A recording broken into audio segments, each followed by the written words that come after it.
өргөмэн үзүүлж байна.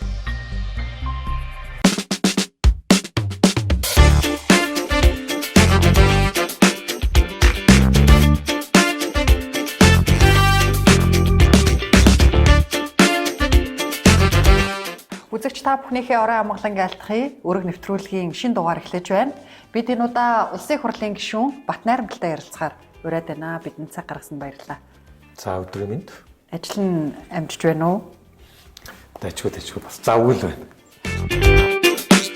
Улсын хурл нэр дэвшигчдэд өгөх хандивын хайрцан Улсын их хурлын гишүүн Болормаа, Учрал сайд олон гишүүд MCS компаниас хандив авсан байна. Та хандив авсан уу? Дөрвөн компаниас 30 10 гэд 100 саянаас нь орж ирсэн. Гэхдээ би хуулийн хугацаанд нь буцаасан. Яагаад буцаачихсан юм? Оюун эрдэнэ сайдтай ойр байдаг болохоор ийм асуудал өрнөхийг мэдчихсэн юм уу?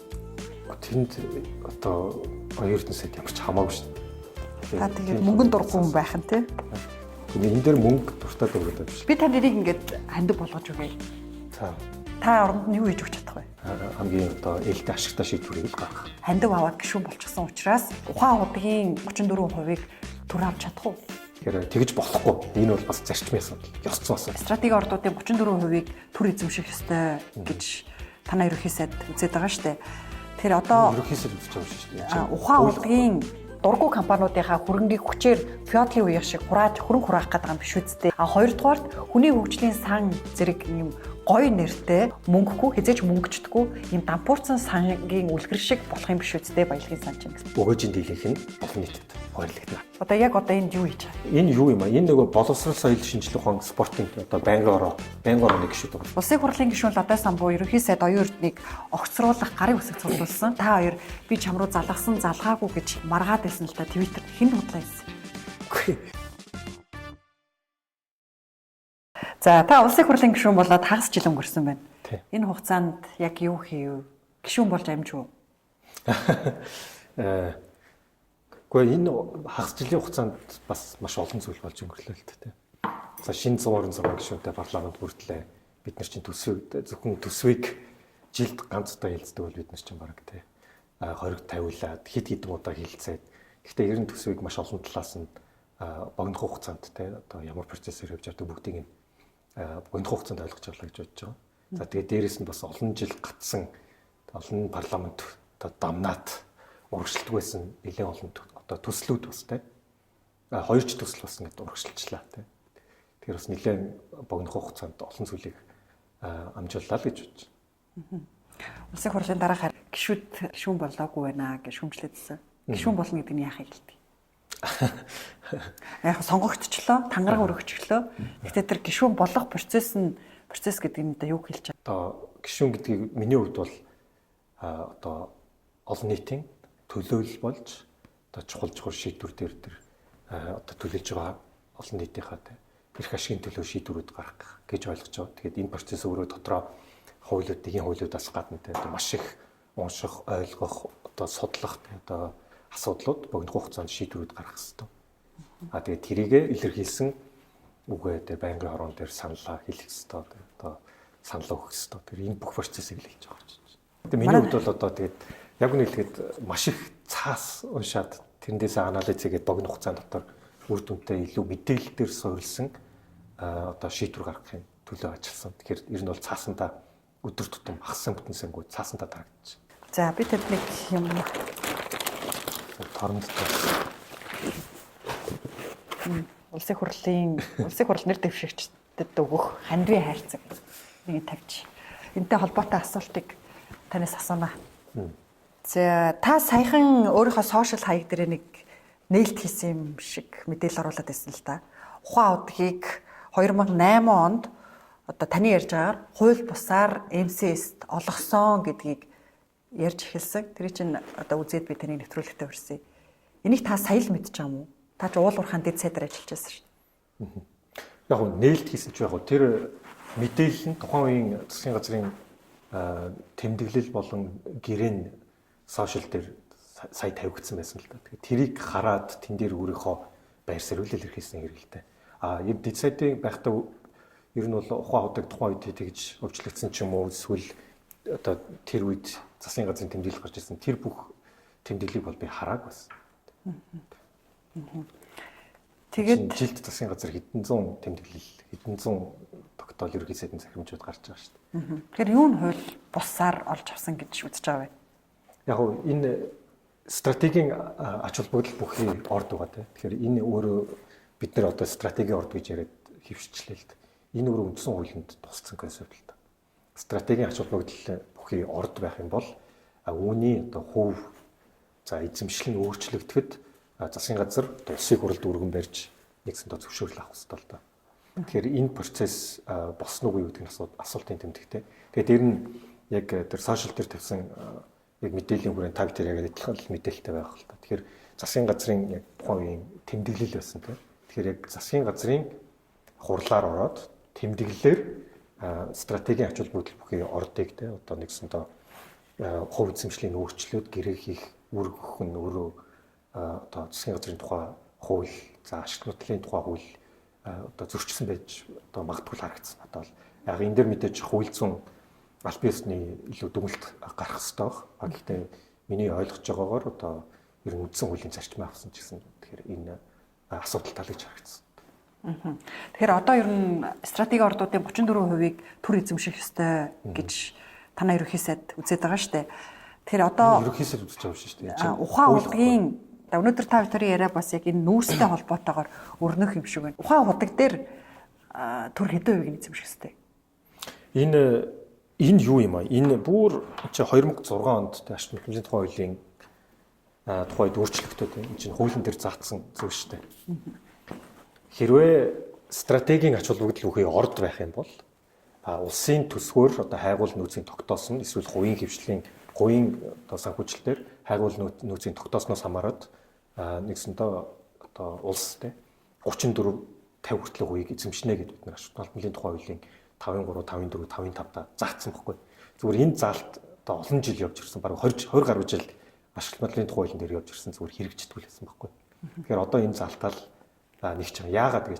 Яагаад гэх юм бол бид нэр үндэсний баялагын савдаа болоод үндэсний баялагын сан дээр нь бас яг стратегийн ач холбогдолгүй ордуудын одоо 34-ийн ногдол ашиг хөрөнгөний сан төвлөрнө гэдээ орцсон байхгүй. Тэгээ энэ хуулиа хэрэгжүүлэх гэхээр нэг урд нь хэрэгждэг байсан заалт одоо зайлшгүй хэрэгжихээс гарцгүй ийм л байдалд орчоод бид нэр яриад байгаа. Тэгэхээр олон жил энэ хуулийн дээр байсан заалт.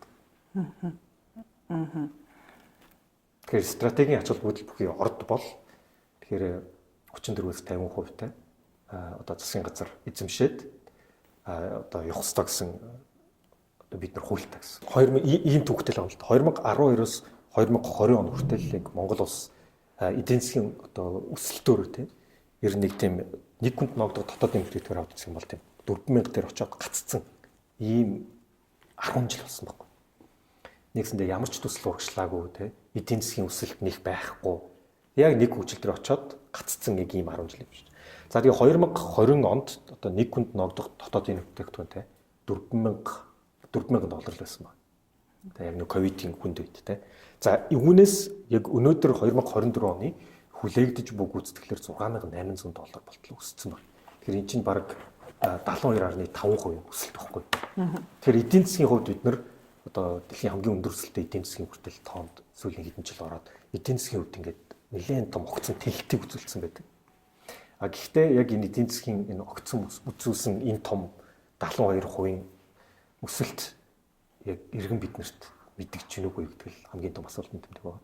Тэгээд эдийн засгийн өсөлтөд тэгвэл өрхийн амжиргаа одоо ийм хэмжээнд өсөөгүй байгаагийн та тэгээд шалтгааны юу гэж үзэж байгаа? Зөв. Тэгэхээр арчлаа буруу бодоод байна гэсэн үг юм уу? Үгүй. Энэ ерөөсөө юутай хамааралтай гэр нөгөө уул уурхаа дээр хэд хамааралтай эдийн засаг дээр гардаг тогтолцооны яг эрсдэл нь мөн баггүй.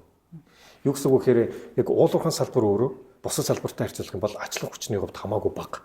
Тэгээд капитал буюу биет хөрөнгө оруулалтыг маш их шаардаад ачлах хүч одоо нэгсэндээ бусад салбартай харьцуулах бол бага хэрэгтэй. Тэгэхээр нэгсэндээ уул уурхаагаас гарч ирж байгаа тэр том өсөлт яг тойрон байгаа хэдэн хувьтай л одоо хамгийн том ашиг өгөөд тэгээд нийт иргэдэд болохоор одоо тэр хуваарлтан дээр тийм одоо ер нь бол асуудалтай байдаг байхгүй юу. Тэгэхээр ер нь олон улсын жишгийг аваад үзсэн ч гэсэн яг энэ уул уурхайн салбарын өөрийнх нь маш том онцлог юм байна. Тэгэхээр энэ одоо нэгсэндээ уул уурхай дээр хэд тулгуурлаж байгаа бол тэр орж ирж байгаа орлогын хуваарлтан дээр ямар нэгэн одоо нэмэлт зохицуулт байхгүй бол одоо энэ баялагын энэ хуваарлт нь өөрөө ер нь айгүй тэгш бас байдаг юм. Тэгэхээр энийг л засах гэж байгаа тэр гол механизм чинь өөрөө үндэсний баялагын сан. 10 жил бид нар ярьж ирсэн шүү дээ. Дөнгөж сая хуулийн л батлагдаад одоо хэрэгжих гэхээр асуудлууд үүсэж эхэлж байгаа юм. Яг гэх юм бол яг үндэсний баялагын сангийн гол орлого нь хаанаас гарч ирэх вэ гэхээр нөгөө стратегийн ач холбогдол бүхий урдуудаас эзэн одоо ногдол ашигын тодорхой хувь орох хэрэгтэй байдаг те. Тэгээ яг тэр ногдол ашигаа хуваарлах болохоор ачиг сонирхлын зөрчилдөөн үүсэж эхэлж байгаа юм л. Би эндээс танд юм өгнө. Энэ маань харин мөнгө багтай. Энийг би танд хандаг болгож өгч байгаа эндээс. Би танд энийг ингээд хандаг болгож өгье. За.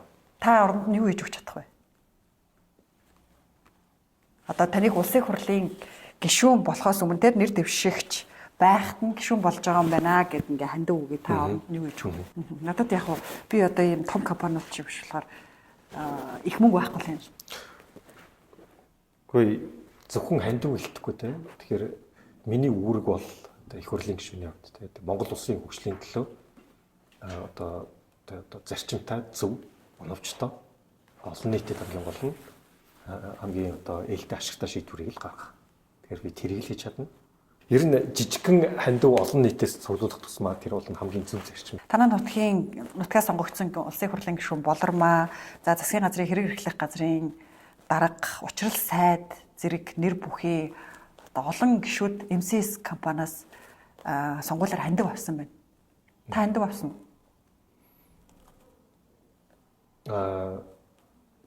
Сонгуулиар миний хандивын насанд одоо MCS компани холбогдлолтой 4 компаниас нийтдээ 100 сая төгрөгийн хандив орж ирсэн. Танд ярихгүйгээр тань руу хийждэг гэсэн үг. Тэгсэн. Аха. Та тэгэхээр эдгээр хүрээ хандив авсан гэсэн үг. Нийтдээ 4 компаниас 30 10 гэд 100 сая төгрөгийн хандив миний хандив одоо сонгуулийн аль бисны хандивын насанд орж ирсэн. Гэхдээ би хуулийн хугацаанд нь буцаасан л та. Мөнгөний аваагүй буцаачихсан гэсэн үг юм. Аваагүй буцаасан. Аха, яагаад буцаачихсан? Та оюун эрдэнэ сайдтай ойр байдаг болохоор магадгүй ийм асуудал өрнөхийг мэдчихсэн юм уу? Тэнд одоо оюун эрдэнэ сайд ямар ч хамаагүй шүү. Тэр зүгээр миний хувийн сонголт. Тэг яг хуулиар бол бид нэр аж ахуйн нэгжүүдээс 30 сая төгрөг хүртэл хандив авах те. Одоо хуулийн заалттай эрэхтэй. Гэхдээ энэ хувийн сонголт байх л та. Зүгээр миний хувьд бол зүгээр би том компаниудаас ямар нэгэн санхүүгийн хандив авахыг хүсээгүй. Зүгээр л энэ дээр миний хувьд бол зүгээр одоо өөрийн баримталж байгаа зарчим ёс зүйл байх гэж байна. Тэгэхээр мөнгөнд дургүй хүн байх нь тий. Гэхдээ энэ дээр мөнгө дуртай дургуйтай биш л та. Тэгэхээр тэр хүний хувийн сонголт л гэсэн үг л та. Би том компани ямар нэгэн байдлаар нөлөөнд тавдахыг хүсээгүй. Тэгэхээр одоо улсын хурлын 126 гишүүний нэлээд хувь нь нэлээд олон тооны гишүүд MCS компани болон MCS-ийн хамаарал бүхий компаниудаас хандив аваад гишүүн болчихсон учраас одоо энэ засгийн газрын санаачлаад байгаа стратегийн ордуудын 34%-ийг авах. За тэр дундаа MCS-ийн хамаарал бүхий ухаан удгийн ордын 34%-ийг төр авч чадах уу? Гэхдээ яг уу MCS-с одоо хуулийн хүрээнд те MCS байна уу ямар нэгэн компаниас одоо хандив авлаа гэд одоо шийдвэр гаргахтаа бас нөлөөлнө гэж бол шууд бодохгүй.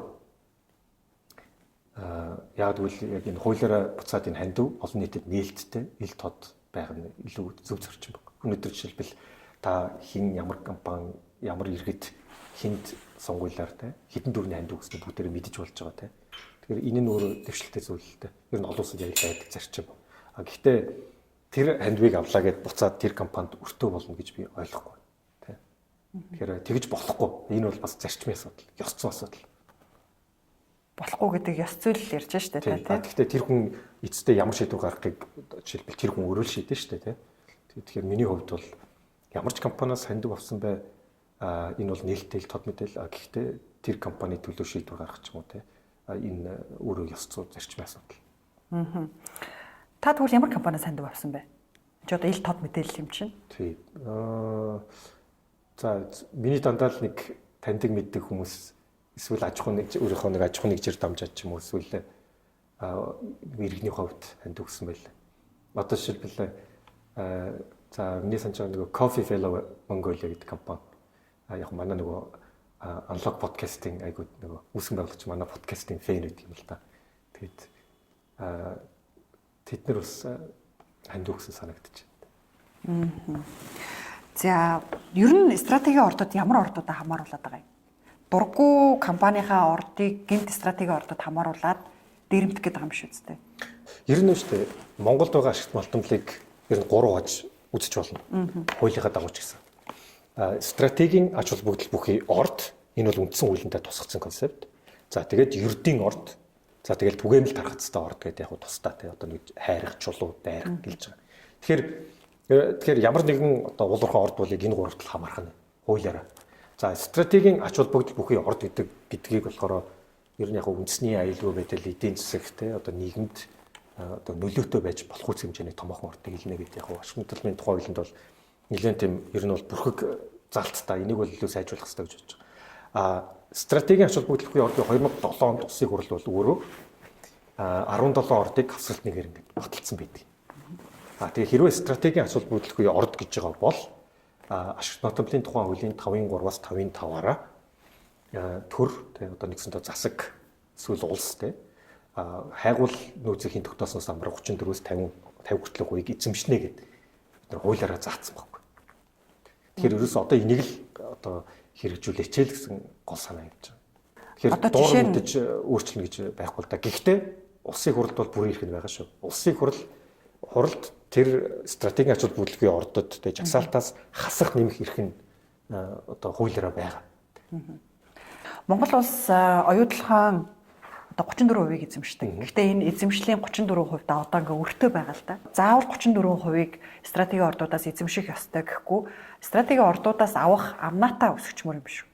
Энэ би аав чи аав нь 34%-ийн одоо мөнгөнд танах тэдийг төлөлтөр гэж ингэж маргаж ирсний орно.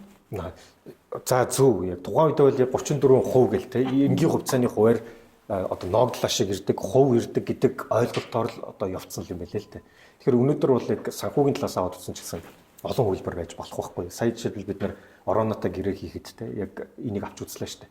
34 энгийн хувьцааны энгийн хувьас гадна давуу эрхийн хувьцаа байж болно, амнаатын хувь байж болно те.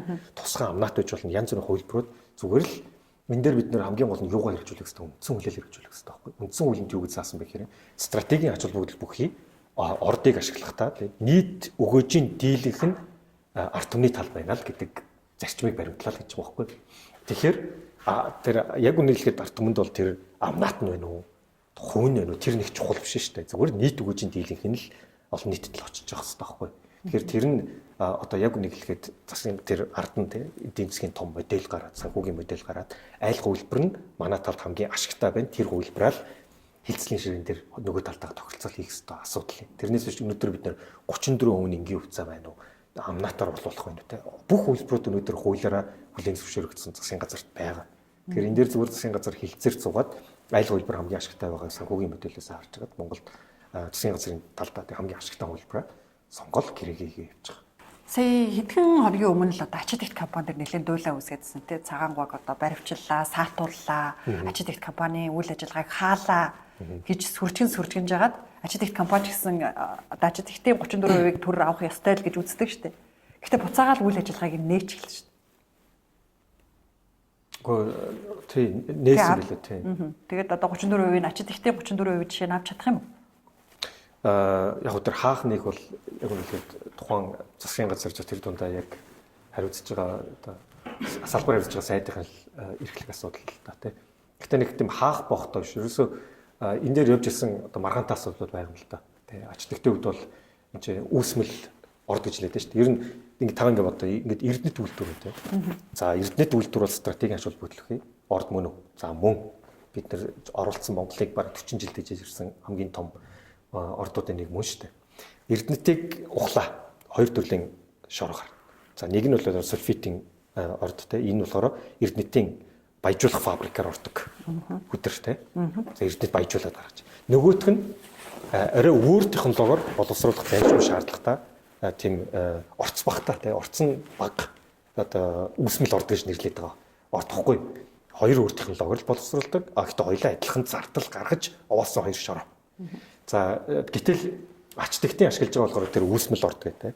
тэрийг одоо жишээлбэл амнаатын хувь тав одоо эрдэд өнөөдөр те тэр сульфидыг өдрөө ашиглаад те өдрөө гаргахад бараг 18-аас 20% амнаат үлж яхад ачтагт яг нэг нүхнээс гарсан нөгөө үүсмэл орт гэж нэрлэдэг те шорон дээр те сорц багтаа шорон дээр 2.5% бараг хоорондоо 7-8 дахин бага амнаатыг нэгдүгээр төлж байгаа. За хоёрдугаарт энэ чинь стратегийн орд мөн үү? За мөн те. Тэгээ эзэмшлийн хувьд тэгэхээр бацаал дахиад үндсэн хуулийн 6-гийн 2 зааснаар тэгээ ашиг тусламжийн тухай хуулийн 5.3-5-ийн 5 дээр ч гэсэн үндслээд ингээд төрийн эзэмшил ямар нэг хэмжээгээр 34-50 хүртэл байх ёстой байхгүй. Энэ огт хэрэгжээгүй нэгдүгürt ирсэн. За хоёрдугаар бас ямар асуудал байдгүй гэхээр ингээд нэг олон нийт бас мэдгүй юм шиг байна. Тэгээ энэ ач тэгтээ тухайн үед Эрдэнэт ингээд гэрээ хийж явахдаа те ашиг нэг ажлын хэсэг гараад те бараг Эрдэнэт өөрөө хувь эзэмших нь буруу юм байна гэсэн юм утгагүй шийдвэр бараг хүчээр шууд гаргаал. Тэрнийхээ хүрээнд одоо хүртэл явцсан те 25 жил те 78 оноос 2005 оны хооронд чи 20 хэдэн жил байна. 28 гаруй жил энэ үүсгэсэн маш их зардал гаргаж үүсгэсэн овоолгыг тэрний бараг 87%-ийг нь Эрдэнэтээс одоо өнөөдөр хүртэл те одоо нэгсэнтэй үн төлбөргүй одоо ашиглаж ирсэн шүү дээ те. Тэгэхээр энэ ч өөрөө эдийн засгийн талаас аж гарсан айгу утгагүй зүйл байхгүй те. Харин тэр утгагүйг нь одоо ингээ бүгдээрээ л мэдчихэв. Би ч мэдээд байна. Яагаад тэр хүн эзэмшчихв? Одоо тэг гол нь авч чадахгүй л гэдэг байна л да. Гол нь авъя ачаад ихтэн бид нар 34% үгүй л гэдэг штэ авдаггүй штэ л гэдэг. Энэ хоорондох тэр дийл буюу хэлцээгээл тэр ач өнөөдрийг хүртэл хүрсэн штэ. Дандаа тэгж ярьдаг л да. Одоо ингээл аваач гэж бид нар олон захиа явуулсан гэл. Тэр болгон дээрээ дандаа эсвэл дахиад тэр овоолгоо үнгүй хэрэглүүл. Эсвэл урд өмнөх тэр ногдол ашиг ч юм уу тий уртлыг тооцоог нь одоо нэгсэнтэй ямар хил амгүй хай гэдэг ч юм уу. Дандаа явуулсан захиа болгон дээрээ буцаад Эрдэнэтээс тий одоо дааж давшгүй нэгдэг ийм захианууд явж л ирсэн л дээ. Тэгээд тэглээгээд одоо хамгийн гол нь үндсэн хуулиар бид нэр хэрэгжүүлэх хэрэгтэй байхгүй. Ер нь ямар ч компани бай, төрийн ч компани бай, хувийн компани бай. Стратегийн урд эзэмшиж байгаа бол үндсэн хуулиар хэрэгжүүлэх хэрэгтэй байхгүй. Бид нар өнөөдөр үндсэн хуулийн дээр өөрчлөлт оруулаад тий үндсэн хуулийнхаа зарчмаа маш ойлгомжтой болгочлоо шүү дээ. Тэг үндсэн хуулиа тахгүй гэж байгаа бид нар тэгвэл өөр ямар хууль таах гэж. Тэр үндсэн хуулийнхээ зарчим дээр хардаа би танилээ маш ойлгомжтой 3 зарчмыг тусгацсан. Газрын баялагд орох энэ баялаг байна те нүүрс байна үзэс байна. Энэ бүх баялаг бол төрийн нийтийн өмч гэдэг бид нар үндсэн хуулинд тусгасан байхгүй. Юу гэсэн үг вэ гэхээр энэ баялаг одоо олон нийтийн өмч юм а таны өмч, миний өмч тэр үтгэхэл ирээдүйд төрөх битэрийн үр хөвгтийн өмч нэгдүгürt. Хоёрдугаарт энэ газрын баялагт энэ олон нийтийн өмчийг ашиглахдаа орлогын тодорхой хувийг нь үндэсний баялагын санд төвлөрүүлж тэгш шудраг хурилна гэдэг заасан байхгүй. Тэгэхээр баялагын сандаа хурилтыг нь хийх юм байна. Энүүгээрээ дамжуулаад тэр орон сууц, эрүүл мэнд, боловсрол тийшээгээ хөрөнгө оруулалт хийх юм байна үндсэн хуулиндаа заасан байхгүй. За 3-дугаарт одоо та бүхэн маргаад байгаа энэ стратегийн ач холбогдол бүхий орд байна. Энийг ашиглахдаа нийт өгөөжийн дийлэнх нь одоо ард түмэнд ногдох би үндсэн хуулийн хэллэгийг ашиглаж шүү. Ард түмэнд ногдохоор одоо ашиглана гэсэн байхгүй. Тэгэхээр тэр стратегийн ач холбогдол бүхий ордыг хувь эзэмшчин, төр эзэмшчин хамаагүй ачаал нөгөө өгөөжийн дийлэнх нь олон нийтэд оногдох энэ зарчим руу л оруулах хэрэгтэй. Энэ нүрүү баялагын сан баггүй.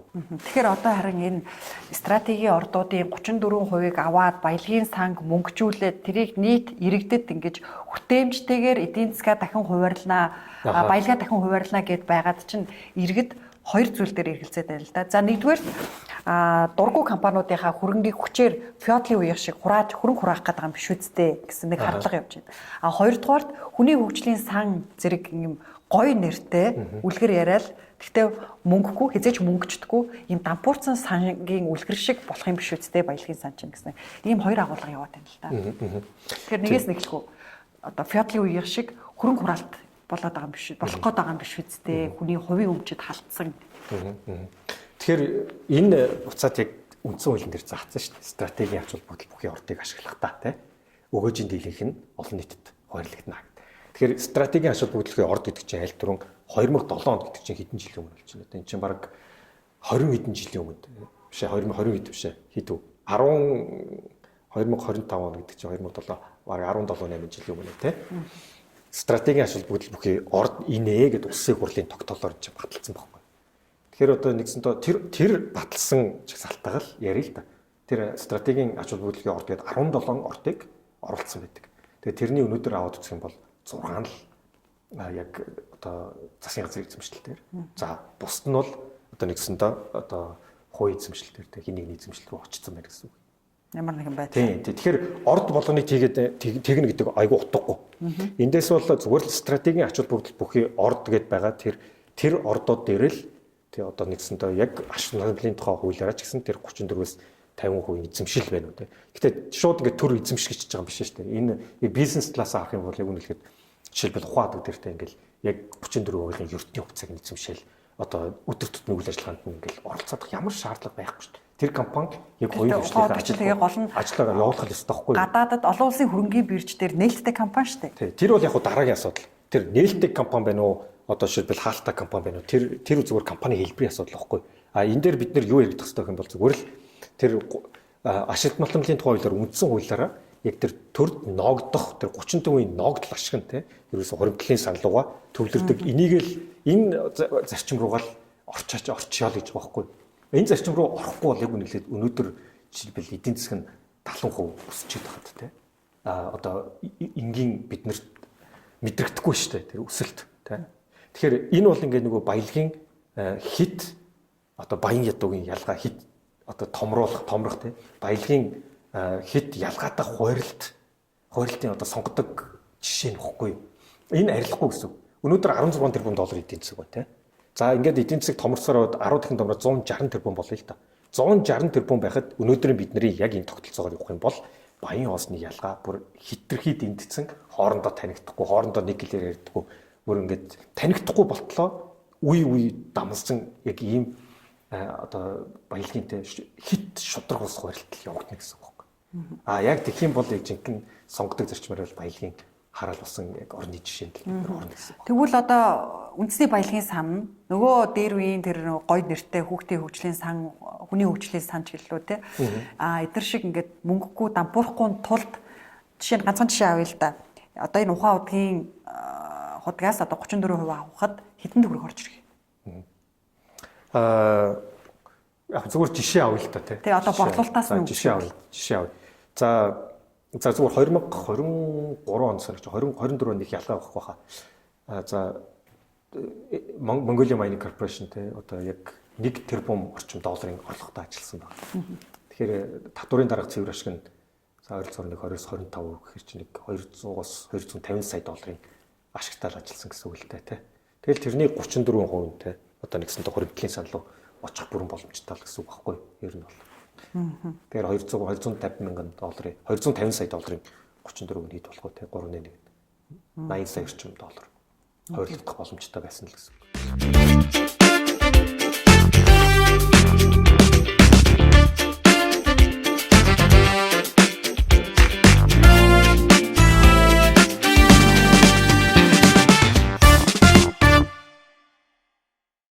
За би танд дараагийн асуултаа тавихаас өмнө зураг харуулъя. Энэ улсын хурлын гишүүд томилтоор явж байгаа юм шиг байна, тий? Энэ тийм. Таныг орсон болохоор танд харуулж байна л да. Японлоос. Тий. Одоо улсын хурлын гишүүд энэ томилтоор одоо энд юу хийж байгаа? Томилтоор яваад яг энд юу хийж байгаа? Энэ юу юм аа? Энэ нөгөө боловсрол соёл шинжилгээ ухаан спортын одоо байнгын орны гишүүд байгаа. Манай байнгын орны дарга. Тэгээд энэ улсын хурлын гишүүд бүгдээрээ яг одоо боловсрол соёл шинжилгээ ухаан спортын байнгын орны гишүүд. Тэгэхээр бид нэр одоо нөгөө Японтой бол одоо Япон бол ер нь Монголын боловсролын салбар руу одоо хамгийн том хөрөнгө оруулалт хийсэн орны нэг яалтч юм байна тий. Одоо Косари програм байна тий. За Монголд ерөнхий боловсролын сургуулиудыг жишг сургуулиудыг барьж өгсөн маш олон хөрөнгө оруулалтыг Япон хийсэн. Тэгэхээр бид нар энэ Японы хөрөнгө оруулалт Японтой хамтын ажиллагаагаа боловсролын гол улам цаашлуулж улам гүнзгийрүүлэх ёстой. Туршлага судлахаар гэсэн юм. Тийм учраас туршлага судлах кейс илүүтэйгээр бид нар боловсролын одоо сайттай уулзсан. Энэ дээр бас наран баяр сайт хамтдаа явсан. Тэгэхээр хоёр засгийн газрын хоорондын боловсролын сайт байнгын ороотойгоо хамтдаа одоо уулзсан. Тэгэхээр ер нь бид нэр одоо боловсролын салбарт ер нь гадаадын хөрөнгө оруулалтыг татъя илүү орны жишгийг хөгжүүлэх юм бол үнэхээр ялцчихгүй Япон орн мөн баггүй. Энэ зургийг нэг шүүмжлэлт агуулад байгаа зүйл нь одоо ингээд туршлага судлана гэж яваад саундад хоол идээд шоудаад идэх юм уу? Тэр туршлага судлахаар явахдаа татвар төлөгчдийн мөнгөөр явдаг. Ингээ үрлэхэн хандлаа гэдэг л та. Тэний мөнгөөр явдаг. Туршлага судлахаар явах та. Энэ банк орооны санхүүжилт байсан баг гэж ойлгож байгаа. Тэгэхээр яг одоо бид нар одоо гишүүний хувьд банкын орооны хувьд те нэгсэндээ бид нар одоо иймэрхүү аялал бас хийдэг л та те. Тэгэхээр хамгийн гол нь эндээс үр дүн бас гарах хэрэгтэй. Тэгэхээр яг тэгэхээр бид нар Монголд яг үнэхээр би одоо нөгөө гадаадад бас олон жил амьдраад байцсан болохоор зөвхөн одоо Монгол дотор байгаа яг энэ дотор бид нар шийдвэр гаргадаг юм бол ер нь ихэнх дийлэнх мэдээл сайн жишгүүд чинь тэр чигээр гадаадд шүү дээ. Тэгэхээр жишээлбэл бараг л энэ юутай л адилхан сонсож байна. Англи хэл мэдэхгүй бол бид нар дэлхийд байгаа нийт мэдлэгийн 70% access-гүй. Тийшээ орч чадахгүй ямар ч мэдээлэл мэдэхгүй гэсэн үг. Тэгэхээр тийшээ болж өгвөл боломж олдвол явж те одоо туршлага судлаач тэр сайн жишгийг л Монголын хөрсөн дээр л буулгах хэрэгтэй байхгүй те. Тэгэхээр яг үнэхээр миний бэкграунд ч гэсэн энэ хамгийн сонгогдох чинь нэг мөн шүү дээ. Тэрнээс биш зүгээр яг татвар төлөгчдийн мөнгөөр те очичоод харин ч гэх шопинг дот ч юм уу те ямар ч үр дүнгүй зүгээр л одоо ямар ч уулзалт хийхгүй тэгэж явбал мэдээж тэр бол байж болохгүй зүйл. Тэгээ одоо чинь энэ уулзалтаар явж ирээд одоо яг юу ажил болж байгаа вэ? Жишээлбэл бид нэр одоо боловсролын яамтай ярилцаа те одоо жишээлбэл манай Чингэлтэй дүүрэг дээр ч гэсэн одоо 20 дугаар хорон дээр те одоо JICA-гаар дамжуулаад жишг сургууль барьж өгсөн гэдэг. Япон хамгийн сүүлийн хөрөнгө оруулалт энэ гэсэн. Тэгэхээр энийг цаашдаа бид нар үргэлжлүүлэх нэгдүгээр. Хоёрдугаар бас Монгол Японы имлэг байдаг те. Тэгэхээр энэний өргөдөглийн одоо санхүүжилт бас бид нар очиж одоо хоёр талаас тохиролцож бас шийдсэн ийм шийдлүүд бас гарсан. За миний дараагийн асуулт Twitter-ээс би энэ мэдээллийг авсан.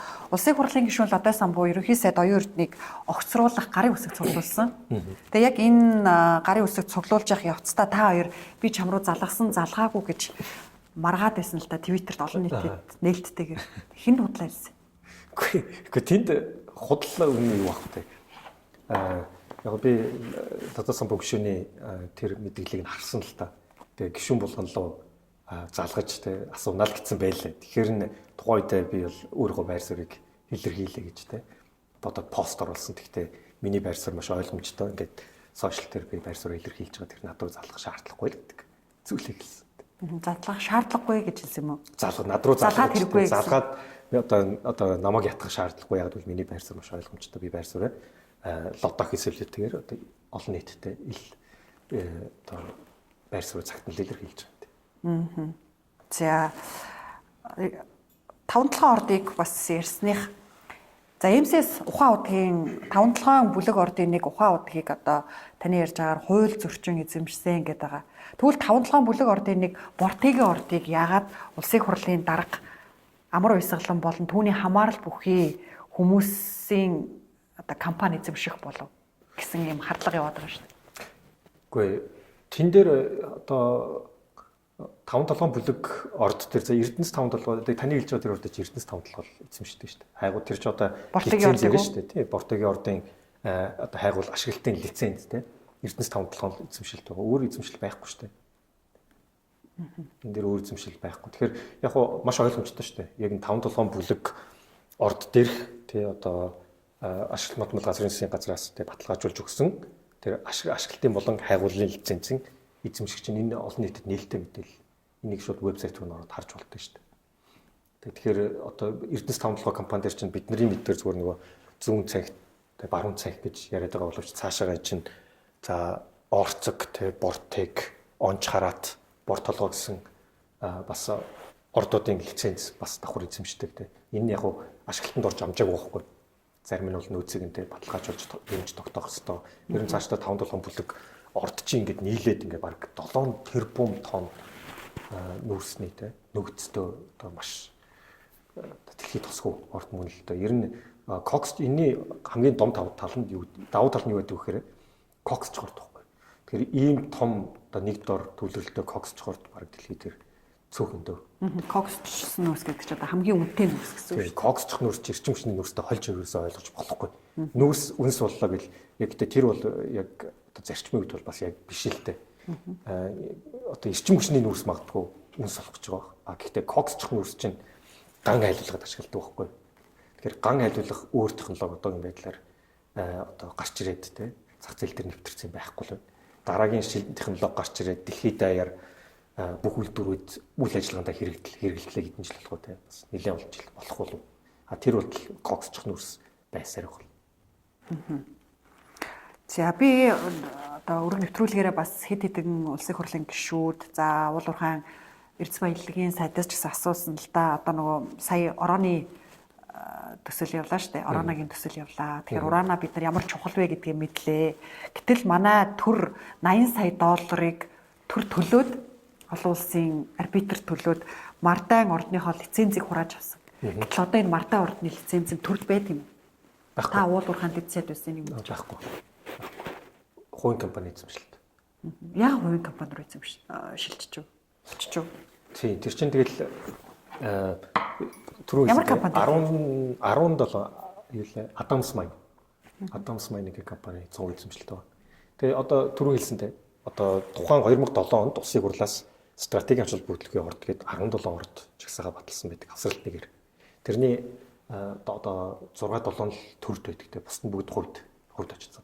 Тэг ямар нэгэн байдлаар тэгээд одоо зарим нь хууль зөрчиж одоо эсвэл зарим нь стратегийн ордын жагсаалтаас те улсын хурлаар оруулаад гаргаад хувь эзэмшсэн гэл янз бүрийн ямар нэгэн байдлаар одоо хувьд очсон байдаг. Гэтэ тэгэхээр энэ Adams Mine компани төрийн төлсөн 80 сая долларыг магадгүй төлж авсан гэсэн үг үү? Үгүй төрийг 80 сая долларыг одоо төлсөн гэж ойлгож байгаа. Тэгээ тухайн үед бол төр төлсөн. Adams Mine компани одоо энэ Мардан ордны лицензийг эзэмшихтэй төрд тэр төлбөрийг төлсөн үү? Үгүй миний ойлгосноор бол төр өөрөө тэр 80 сая долларыг те одоо нэгсэндээ төрийн данснаас төлсөн гэж ойлгож байгаа. Гэтэ яагаад Adams Mine гэдэг би яг үнэлэх сайн мэдэхгүй байна. Энэ чинь олон орд байгааз те стратеги ач холбогдлогын ордууд ингээ аваад үзсэн юм чи. Олон орд хувьд очсон. Гэтэ энэ юу юм? Энэ хувьд очсныг би буруушаагаад байгаа юм биш юм.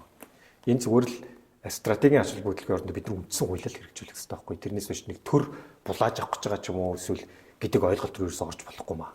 Тэгэх юм бол бид нар буруу тайлбарлаж те нэгсэндээ зах зээл рүү буруу мессеж өгч ийн гэсэн үг. Стратегийн ач холбогдол бүхий орд гэж заасан бол за энийхээ тэгвэл яг ашигт малтмлын тухай хуулинд бас зааснараа тий 34-өөс 50% тодорхойлоод тэрнийхээ одоо хилцлийг хийгээд одоо төр 34%-ийг эзэмшин 50% эзэмшнэгээ заасан байна шүү дээ. Тэгэхээр тэрнийхээ одоо гэрээ хилцээрийг гэрээгээр хийх хэрэгтэй байхгүй. Тэгээд үндэсний баялагын сандаа, хөрөнгөлийн сандаа яг үндэсний баялагын санд заасан үндэсний баялагын сангийн хуулийн заасныхаа дагуу хэрэгжилтийг л хангаж байгаа. Тэрнээс биш яг үйл ажиллагаар нь төрийн эзэмшлэр ороод ч юм уу ерөөсө тэгж бол огт ойлгохгүй байна. Тэрхэн ч гэсэн буруу. Тэгвэл таны ярьж байгаа одоо ингээ хууль бусаар эзэмшсэн ухаан удагийн 2008 оноос хойш өнөөдрийн хүртэл ашигын одоо бас 34% авах хэрэгтэй юу? За тэр өстө засгийн газар одоо гэрээ хилцээрээ гадах шийдэх ёстой байх тийм. Тэгээд за дараагийн асуулт маань та Нью-Йоркт Bank of America-д ажиллаж байсан тийм ямар албан тушаал ажиллаа? Одоо senior associate гэж. Жилийн хэдэн хүргэний цалинтай байсан бэ? Юу юм аа? Одоо investment banker гэвэл investment banker хөрөнгө оруулалтын банкир Монголоор орчуулдаг. Хэдэн хүргэний цалинтай ажиллаж байсан бэ? Гэхдээ хамгийн сүүлд ажилласаа гарахдаа яг энэ чинь дотроо үндсэн цалин тэгээ бонус гэж жилээрээ тооцдог. Америк чинь жилээр цалин тооцогдсон шүү дээ. Тэр ойролцоогоор нэг 250 мянган орчим доллар. Жилийн. Тий. Одоо улсын хурлын гишүүний цалин хэд вэ? Улсын хурлын гишүүний цалин чинь яг гар дээр нэг хэдүүлээ нэг 5 орчим сая төгрөг. Гэхдээ жил сарын 20 сая төгрөгийн үйл ажиллагааны зардал зарцуулах хангамж өгдөг. Тэрийг цалин гэж ойлгож болохгүй би тэрийг цалин гэж ойлгодог. Тэрийг тэгэхээр та юунд зарцуулж байна? Тэрийг илүүгээд нэг тойрог руугаа тий одоо жишээлбэл үйл ажиллагаа одоо нэгсэндээ одоо хийж байгаа үйл ажиллагаанд зарцуулах хэрэгтэй. Тэрнээс биш цалин гэж өөртөө ойлгож авна гэж ойлгохгүй. Би нэг мэдээлэл сонссон. Одоо энэ парламентод улсын хурлын гишүүдийн дунд янзан бүлэглэл гэж байдаг гэсэн. Энэ яг ямар үйл ажиллагаа явуулдаг вэ? Үгүй зүгээр янзан бүлэглэл чи багтай үгүй зүгээр л энэ одоо энэ удаагийн парламент чинь маш олон одоо залуу шинэ гишүүдтэй боллоо шүү дээ. Энэ парламентын баг юу л чинь 65 орчим хувь нь анхудаа сонгогдсон. За тэгээд 40-с гэрэнтэй за 40 ч юм уу 41 42 те наснаас доош гишүүтэй тоог юм бол бас нэг 20 25 гишүүн байх шиг байна. Тэгэл яг одоо зүгээр л залуу гişүүд те. Тэгээ янзаг гэж зүгээр одоо альбан бусаар те нэг нэгэ шоглож маягийн дуудаж байгаа хэлбэр шүү дээ. Тэрнээс биш альбан тим юусоо байхгүй. Харин та энэ янзаг бүлгийн гишүүн шүү дээ. Бүлэг гэдэг шаардлага байхгүй хаа. Зүгээр л би тэр залуу гişүүдийн төлөөлөл нэг. Тэр яг одоо залуу гişүүд хоорондоо хамтдаа нэг уулзах ч юм уу те. Тий хамтдаа нэг орой хоолтдаг ч юм уу. Тийм л зохион байгуулж штэ. Тэрнээс биш альбан юм тийм байхгүй. Альбан тим байхгүй шүү. За сүүлийн асуулт, хоёр л асуулт үлдсэн байна. Нэвтрүүлэг дуусгаж байна. Та цэргийн алба хаасан уу? Хаагаагүй. Яагаад хаагаагүй вэ? Би цэргийн алба хаах үед дандаа сургууль сурч ирсэн. Дандаа ихэнхдээ би гадаад байсан те. Одоо Солонгос улс жишээ сургууль сурна уу, ажил хийнэ хамаагүй одоо бүгд цэргийн алба хаах хэрэгтэй байгаад байдаг ч заавал шаарддаг. Тэгэхээр энэ дээр юу гэж боддог вэ? Цэргийн алба хаах ёстой, заавал хаах ёстой гэж үздэг үү?